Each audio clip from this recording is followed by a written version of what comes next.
दोस्तों आज हम ओप्पो के इस वाले मोबाइल को रिपेयर करेंगे। ये मोबाइल बिल्कुल डेड कंडीशन में है।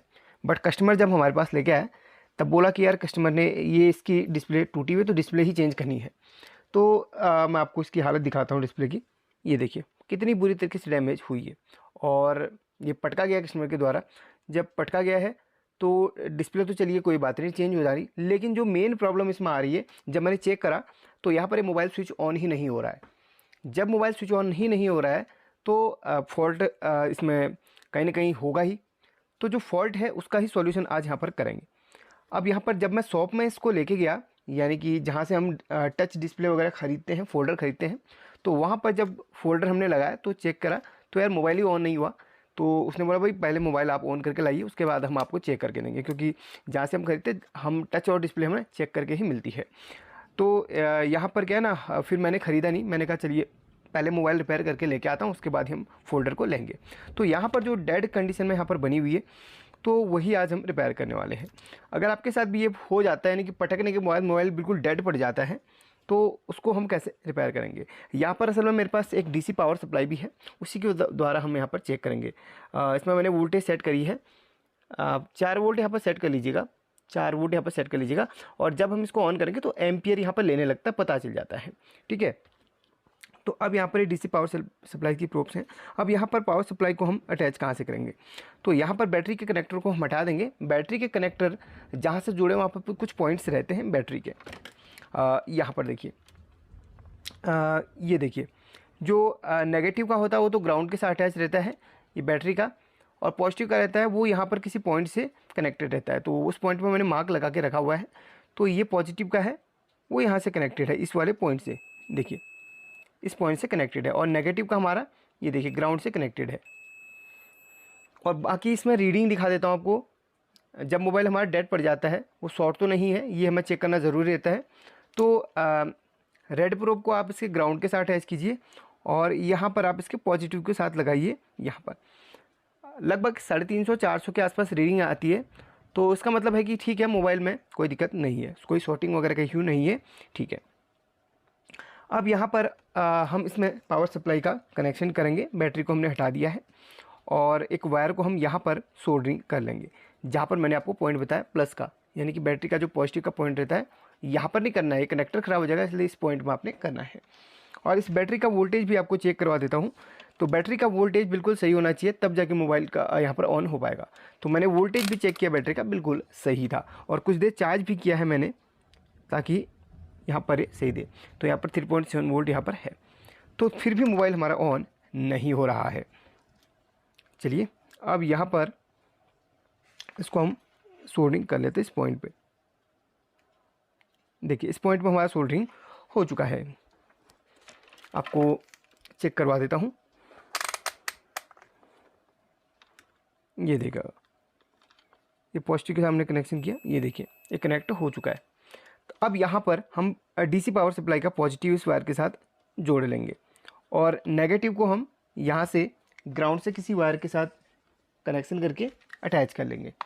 एक वायर और है हमारे पास, इसको हमने यहाँ पर कहीं भी बॉडी पे आप है ना, नेगेटिव कहीं से भी ले सकते हैं। वीडियो को ध्यान से देखना, बहुत ही इंपॉर्टेंट है, आप सीख जाएंगे। चलिए यहीं से बाद में इसको क्लीन कर लूँगा, कोई दिक्कत नहीं है। तो देखिए, तो नेगेटिव का यहाँ से ले लिया है। अब हम इसके पावर के बटन को प्रेस करेंगे। तो पावर सप्लाई में है ना, पावर सप्लाई में एम्पियर आना चाहिए, जैसे आप सामने देख सकते हैं। इसको मैं प्रेस करता हूँ पावर के बटन को, तो एम्पियर यहाँ पर दिखाना चाहिए। देखिए देखिए कोई भी एम्पियर यहाँ पर नहीं दिखा रहा है, इसका मतलब बिल्कुल ये डेड है, यानी कि कहीं ना कहीं से या तो हमारी रेजिस्टेंस गई है या तो फिर डायोड गया है, कुछ ना कुछ प्रॉब्लम इसमें है।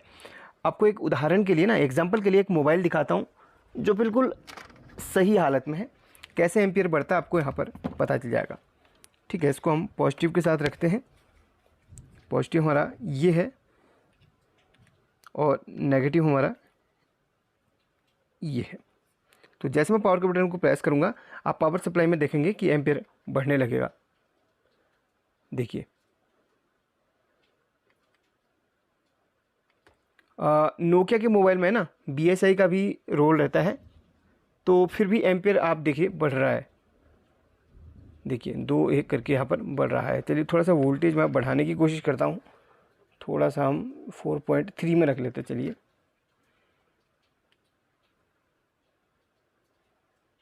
देखिए एम्पियर वाला है ना कुछ यहाँ पर ब्लिंक कर रहा है, बट नोकिया में BSI होता है, तो नोकिया को हम रखते थे साइड पे, एक चाइना मोबाइल को हम ऑन करके दिखाते हैं। तो एक सैमसंग का मोबाइल है हमारे पास, सैमसंग में ही दिखा देते हैं। सैमसंग का भी बिना BSI का ऑन हो जाता है। देखिए अब यहाँ पर हम इसको देखिए, आप एम्पियर वाला सेक्शन दिखेगा ये वाला, ठीक है। जैसे मैं ऑन करूँगा बढ़ने लगेगा, देखिए एम्पियर लेने लग गया वहाँ पे। ऑन करते समय ना एम्पियर, देखिए ऑन करते समय एम्पियर लेता है, देखा ये सेट अभी ऑन नहीं हुआ। सेट को ऑन करने के लिए मुझे लगता है कि थोड़ा सा वोल्टेज और बढ़ाना पड़ेगा, 4.2 में रख लेते हैं। चलिए और देखिए वहाँ एम्पियर लेने लगेगा, वो देखिए एम्पियर लेने लग रहा है।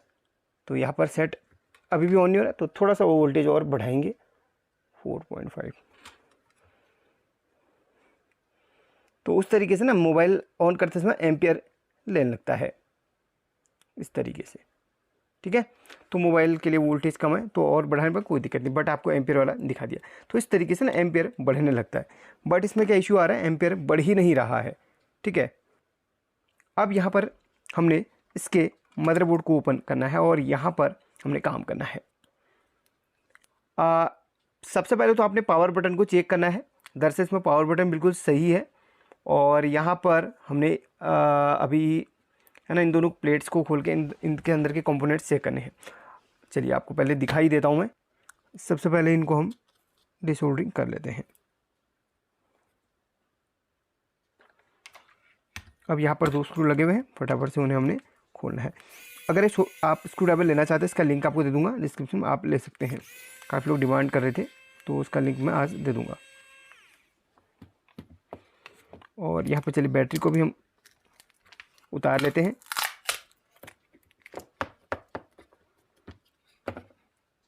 एंड यहाँ पर इसको हटा देते हैं, और मदरबोर्ड फाइनली निकल चुका है।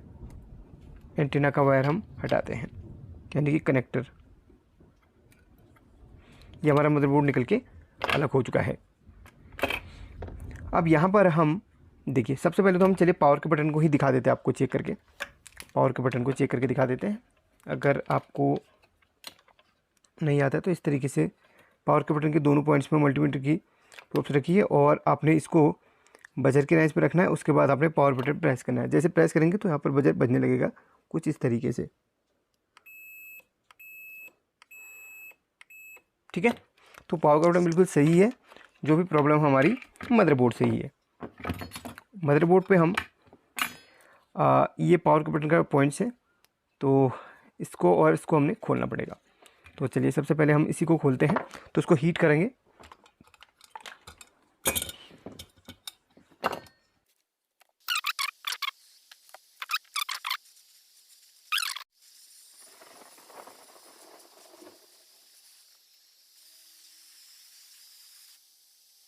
तो दोस्तों यहाँ पर सबसे पहले चलिए थोड़ा सा हम आईसीज को हीट कर लेते हैं। इन आईसीज को ना हीट कर लेते हैं थोड़ा सा।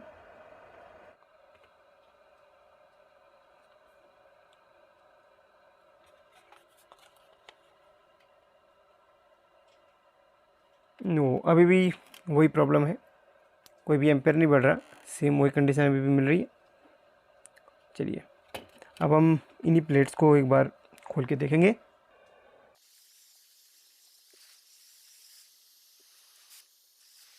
एक कंपोनेंट यहाँ पर टूटा हुआ सा लग रहा है, मैं आपको दिखाता हूँ। चलिए असेंबली मशीन को रखते हैं साइड पे।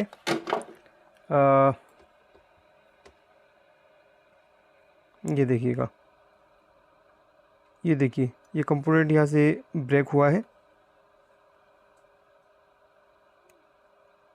ये देखिएगा।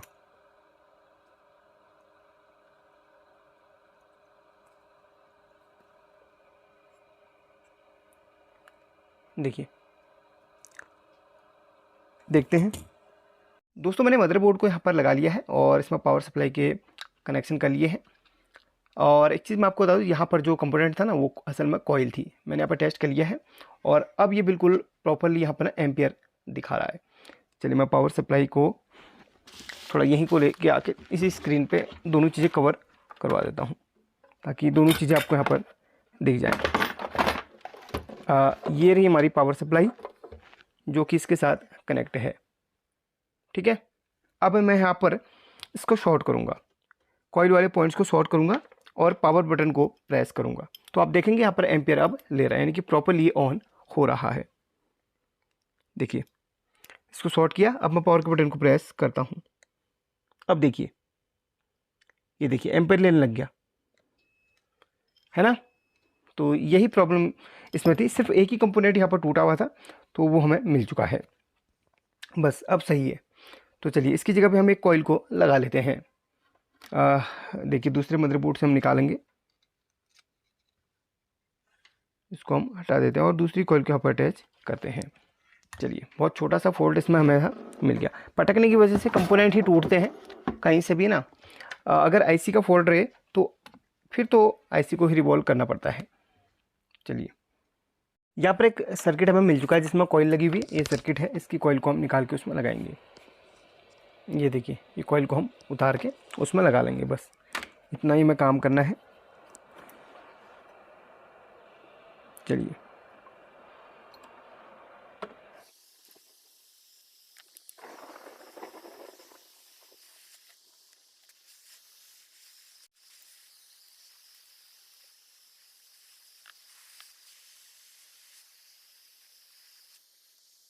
देखिए एक बार फाइनल टेस्टिंग और इसकी कर लेते हैं। आप सामने देख सकते हैं वोल्टेज सेट कर लिया है।